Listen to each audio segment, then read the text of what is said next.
The note, I still remember the way it felt in my hands, crumpled, damp from the cold air, like it had been waiting for me all day. It was 11 days until Christmas, but I didn't feel the holiday joy this year. Ridgeway High was decked out in full Christmas spirit, garlands on lockers, fake snowflakes dangling from the ceiling, and a giant plastic tree in the front hall. Everyone was excited, everyone except me.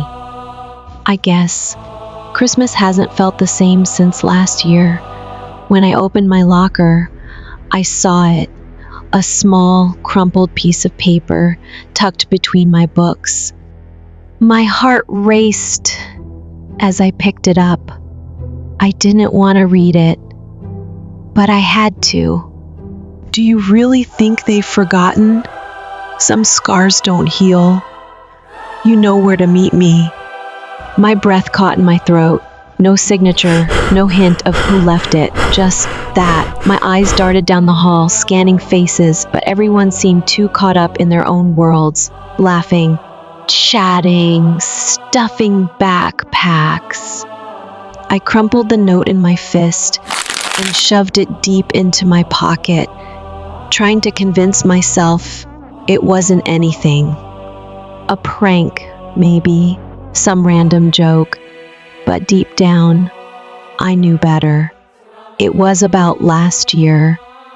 I tried to push the note out of my mind as I walked home, but it clung to me like the cold air biting at my skin.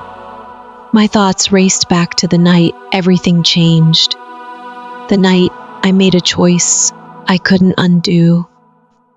It was supposed to be a simple Christmas party, just friends, music, and a bit of harmless fun. But things got out of hand. I don't know why I didn't stop them. I should have said something, should have stood up when I saw the way they were treating her, Megan Daniels. She didn't deserve it, but I froze. And that night ended with Megan running out into the snow, tears streaming down her face. We heard later that her family had to move because of what happened. I thought if I just stayed quiet, everyone would forget. I thought maybe God would forgive me if I pretended it wasn't my fault, but I couldn't forget. The note stayed on my mind all night. By morning, I convinced myself it wasn't real. I mean, who would bring it up now? Megan had been gone for a year. Everyone had moved on, right? But then another note showed up. This time, it was taped to my locker. Bright red paper folded neatly. My heart sank as I pulled it off, glancing around the crowded hallway. I felt like a spotlight was on me, even though no one seemed to notice. You can't hide forever. The truth will come out. Tonight, 8 p.m., the old chapel. The old chapel. It hadn't been used in years, not since the new one was built. Most people avoided it, said it was creepy, especially at night. And now someone wanted me to go there. Alone, I thought about ignoring it, pretending it wasn't my problem. But something told me I couldn't. By the time I got to the chapel, the sun was gone, and the moon cast long, eerie shadows through the broken stained glass. My flashlight flickered as I stepped inside, the air thick with dust and silence. I didn't know what I was expecting. Maybe a prank, maybe nothing at all. But then I heard it. Someone was here. Who's there? I called out, my voice shaking. The only answer was the creak of the floorboards. I swung the flashlight toward the sound and froze. There, in the shadows, was a figure. "Megan," I whispered, even though I knew it couldn't be her. The figure stepped forward, and I realized it wasn't Megan. It was someone else, someone I recognized all too well. It was Sarah, Megan's best friend. "Sarah, what are you doing here?" I asked, my voice barely above a whisper. She didn't answer at first, just stared at me, her eyes filled with something I couldn't quite place. Anger, sadness, maybe both. You thought you could just forget, didn't you?" she finally said. "Move on, like it never happened." "I didn't. I started, but..." She cut me off. "You didn't do anything. That's the problem." Her words hit me like a slap. She was right. I hadn't done anything to stop it. And now I had to face it. We talked for what felt like hours about Megan, about that night, about how I could have been better, how we all could have been better. And as I stood there, I realized something. Christmas isn't about forgetting, it's about redemption, about taking the broken pieces and letting God make them whole again. The next day, I did something I should have done a long time ago. I told the truth to my friends, to my teachers, to God. It wasn't easy. There were tears, apologies, and moments where I felt like it was all too much. But for the first time in a long time, I felt free. Megan might never know what happened, but I like to think that somehow she'd forgiven us.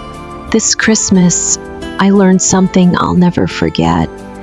It's not about the gifts or the decorations or the songs. It's about grace, about finding light in the shadows, and that's a gift worth sharing. Thanks for listening to my story. You'd think being a twin would mean sharing everything: looks, talents, even the attention of others. But at Westfield High, that wasn't the case. My twin sister, Alyssa, has always been the center of everyone's world. She's beautiful in a way that seems almost unfair. Long, glossy hair, sparkling green eyes, and a smile that could light up a room. People loved her for it. Teachers adored her. People loved her. And even strangers would stop us in public to tell her how stunning she was. And then there's me, Brianna. I guess I'm fine, plain, average. I don't turn heads or spark conversations. I live in Alyssa's shadow.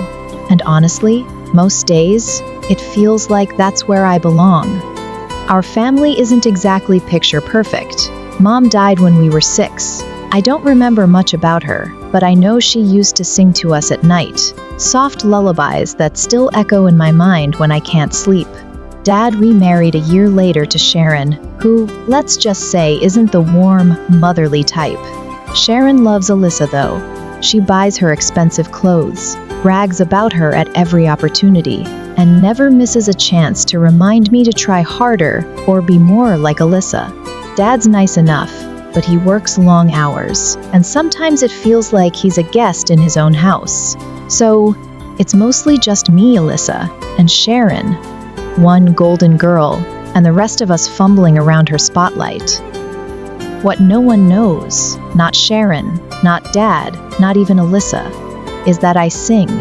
I've been singing for years, hiding away in my room, pouring every ounce of emotion into songs no one will ever hear. It's the one thing that feels truly mine, something that makes me feel alive, like I'm more than just Alyssa's sister. But no one notices, no one cares. The story really began last Christmas season, during Westfield High's annual winter talent show. Alyssa, of course, was the headliner. She'd been practicing a dance routine with her friends for weeks, and Sharon had already picked out her glittering costume. I wasn't planning to audition. Why would I? I knew how it would go. No one cared what I had to offer, and the idea of standing on that stage, under all those judgmental eyes, terrified me. But then I overheard something that changed everything. It was in the cafeteria, and Alyssa was sitting with her friends, laughing about something. I wasn't eavesdropping on purpose, but I couldn't help catching a snippet of their conversation. "Can you believe Brianna?" One of her friends snickered. "I mean, what does she even do? She's like, invisible." Alyssa didn't defend me. She didn't even disagree. She just shrugged and said, "Well, not everyone's cut out for the spotlight." That night, I decided I was done being invisible. I signed up for the talent show anonymously, just my initials, BR, and no one thought twice about it. I spent every spare moment practicing in secret, sneaking out to the school's music room when no one was around. My song was one I'd written myself, a raw, vulnerable piece about feeling unseen and unheard. When the night of the show arrived, my heart was pounding so hard, I thought I might pass out. I sat backstage, listening to the applause for Alyssa's performance, knowing I was up next. And then my name, or rather my initials, was called. The spotlight was blinding as I stepped onto the stage. For a moment, I thought I'd freeze, that I'd crumble under the weight of all those eyes. But then I took a deep breath, closed my eyes, and started to sing. The room was silent at first. Then, as my voice soared, I felt something shift. People weren't just hearing me, they were listening. When I finished, the applause was deafening. For the first time in my life, I wasn't just Alyssa's sister, I was me. But the real shock came later. As I stepped off stage, Alyssa was waiting for me. I braced myself for her anger, her jealousy, something. But instead, she looked sad. "Brianna, we need to talk," she said quietly, pulling me into an empty hallway. "What's wrong?" I asked, confused. "You need to know something," she said, her voice trembling. "That song you sang tonight, it's Mom's song." My heart stopped. "What are you talking about?" "I wrote that song." "No," Alyssa said, shaking her head. "You didn't. Mom did. She used to sing it to us when we were little, before she died. I remember it. I've always remembered it." I stared at her, my mind racing. I had no memory of that. None. But the words, the melody, they'd felt so natural, so personal. And then it hit me. All those nights I'd been writing, humming, piecing together the song. It wasn't mine.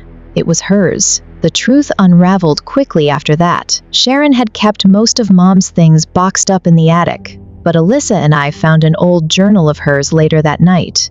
Sure enough, there were the lyrics, scrawled in Mom's delicate handwriting. It was a gut punch. All this time, I'd thought my voice was the one thing that made me special, that set me apart from Alyssa. And now, even that felt like it wasn't truly mine. But Alyssa surprised me. "Mom would be so proud of you," she said, her voice soft. "You gave her song life again. And tonight, you were amazing, Brianna. Really, this Christmas, I learned something I never expected. Sometimes the gifts God gives us aren't just ours. They're a part of something bigger, something shared. My voice might not have been entirely mine, but it was still a gift. And by sharing it, I found something even better than recognition, connection. And maybe, just maybe, I didn't need to live in Alyssa's shadow anymore."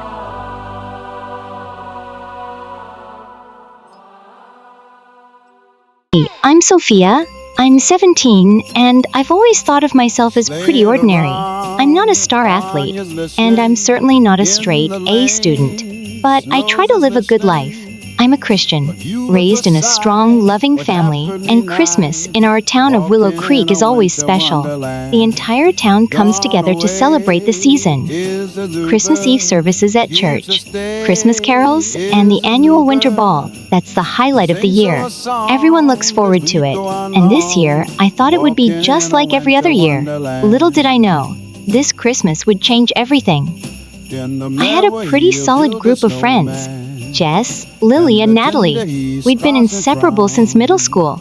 Jess was the outgoing one, always laughing and making everyone around her smile. Lily was the artistic one. She spent hours painting and sketching, and her work was incredible.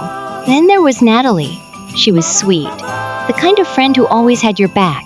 But there was something about her that made me uneasy sometimes. I couldn't put my finger on it. The trouble started with the Winter Ball. It's always a big deal, but this year there was more buzz than usual. The whole school was talking about it. It was the first year we could attend as seniors, and everyone wanted to make a statement, especially the cool crowd. Jess and Lily were excited about their dresses, and Natalie seemed more distant than usual. I couldn't figure out what was bothering her. She was acting off. One night, while we were all hanging out at my house, I overheard a conversation between Jess and Lily. They were talking about Natalie, whispering behind her back. I caught something that made my heart stop. I don't know if we can trust her, Jess said.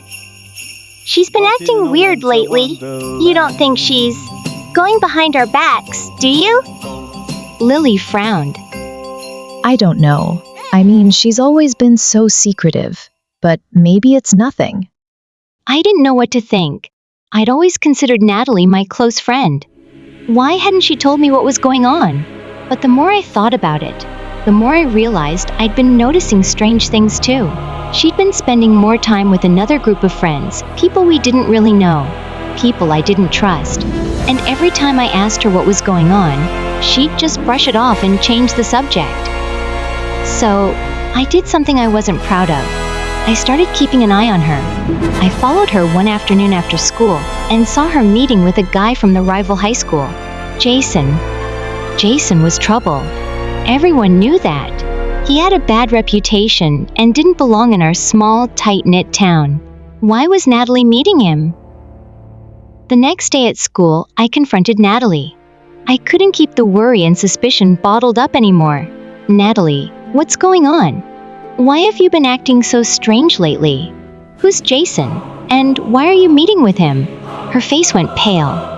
She looked like she was about to say something but stopped herself. Sophia, I don't want you to get involved in this. It's not what you think. That was it. I didn't get any answers, just more confusion. I didn't know if I should press her further or if I was just overreacting. But something deep down told me that this wasn't right. It wasn't until the night of the Winter Ball that everything came to light. It was magical, as always, decorations everywhere, the sound of carolers in the air, and the twinkling lights all around the ballroom. But as I walked in with Jess and Lily, I noticed something that made my stomach turn. Natalie wasn't with us. Instead, I saw her sneaking off into a dark corner of the room with Jason. I couldn't believe it. The one night I was supposed to enjoy with my closest friends, and there she was, slipping away with the one person I never wanted her to be around. But just as I was about to confront her, something unexpected happened. Suddenly, the music stopped. Everyone in the room turned to see what was going on, and then I saw it. Natalie was standing on stage with a microphone in her hand. The spotlight hit her, and the entire room fell silent. Hi everyone. Natalie said nervously, her voice shaking. I need to say something. She took a deep breath before continuing. I'm not the person you think I am. I've been hiding something from all of you, and it's time I told the truth. My heart was pounding. What was she about to say? Was she going to confess to something? Was this some kind of prank? Natalie? I called out, confused. What's going on? But it was then that the biggest plot twist of all came crashing down. I've been meeting with Jason because he's my brother," Natalie said, her voice breaking. "I know this is going to shock you, but my mom was a single mother. Jason and I were separated when we were young. I never told you guys because I was scared of what you'd think. But my mom passed away a few months ago, and I've been trying to reconnect with him. He's been through a lot, and I didn't know how to explain it to you. I'm so sorry I kept this a secret." The room went quiet as Natalie's words sank in. I was stunned. I never would have imagined that Jason, the guy everyone warned us about, was her brother. I felt like the ground had been pulled out from under me. All the secrets, all the tension. It was nothing compared to the weight she had been carrying. I realized then that I had been quick to judge, quick to jump to conclusions without understanding the full story. The truth was, Natalie had been going through something incredibly painful, and I had been so focused on my own worries that I hadn't seen it. It's easy to judge others based on what we see on the surface, but God calls us to look deeper, to have compassion and understanding. Jesus teaches us to love our neighbors, even when they disappoint us or act in ways we don't expect. I had learned that lesson the hard way, but in the end, it was the Christmas spirit of forgiveness and grace that healed the rift between Natalie and me. That night, after the winter ball, we all sat together, talking and apologizing for everything we had kept hidden. It wasn't easy, but it was worth it. This Christmas wasn't just about presents or decorations. It was about understanding, forgiveness, and the power of love. So next time you think you know what's going on in someone's life, remember, you might not have the full picture. Just like me and Natalie, everyone has their struggles, their secrets, and their own path to walk. And if we take the time to listen, to understand, we can help carry each other's burdens. This Christmas, let's choose to love with open hearts, just as Christ loves us, flaws and all.